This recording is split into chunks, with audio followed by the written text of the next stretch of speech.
The media regularly reports bad news, so the public's general perception is that the world is in chaos. However, things are actually getting better on many critical fronts. According to the World Bank, in the last decade alone, life expectancy has increased by 3 years, from 70 to 73. 100 years ago, it was barely 40. Nearly 60% of the world's population now has access to the internet, and 90% has access to electricity. Extreme poverty is declining. Still, the list of the world's problems is long. Around 10% of the global population still lives in extreme poverty. Harvard professor Steven Pinker claims that violence in all forms, military conflict, homicide, genocide, torture, criminal justice, maltreatment of children and racial minorities, has also declined dramatically across time and geographies. Pinker's critics, however, disagree.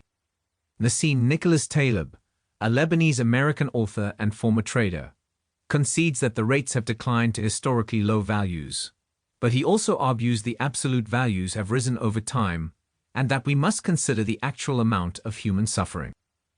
Our environment and our well-being are under pressure. Before the end of this century, we will have exhausted virtually all of our mineral reserves.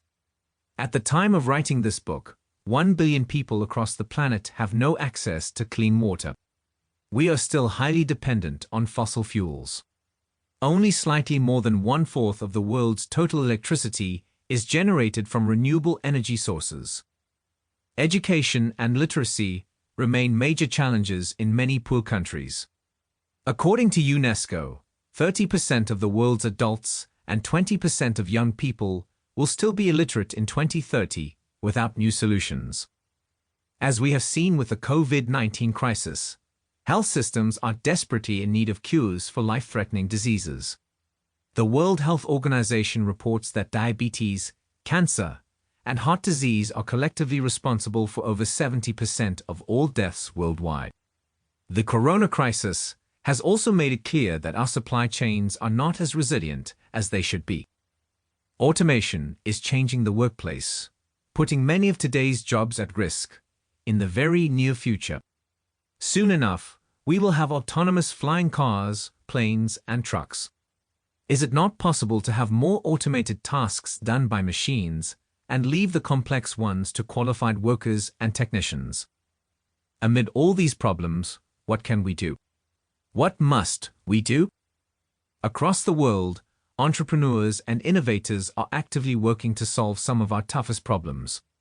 They imagine radical solutions, crazy ideas, as I call them, and then set out to materialize them. These innovators provide a model for building a new future.